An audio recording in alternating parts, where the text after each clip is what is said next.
আজিৰ আমাৰ বাবে এটা অবিস্মৰণীয় দিন। আমাৰ মাজলৈ আহিছিল মাননীয় মুখ্যমন্ত্ৰী ডক্টৰ হিমন্ত বিশ্ব শৰ্মা ডাঙৰীয়া।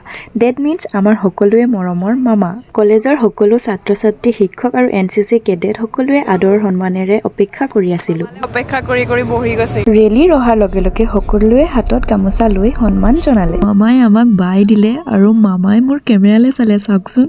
তাৰ মাজতে এটা অৱশ্যকীয় মুহূৰ্ত ঘটিলে। এজন ভাগিনীকে মামাক ক'লে, আপোনাৰ ঘড়ীটো ভাল লাগিছে, আৰু মামাই সেই কথা শুনি কিন্তু মাত্ৰ চিন্তা নকৰাকে নিজৰ ঘড়ীটো সেই ভাগিনজনক দি দিয়ে।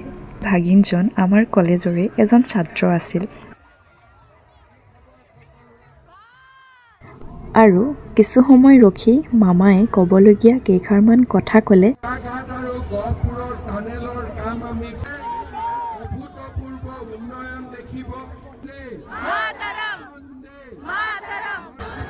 তাৰ মাজতে বহুতে মামাক মৰম দিলে আৰু মামাই কিন্তু মৰমতে সকলোকে ফ্লাইং কিছো দিলে দেই। তুমি উঠি যা একদম অন দ্য স্পট।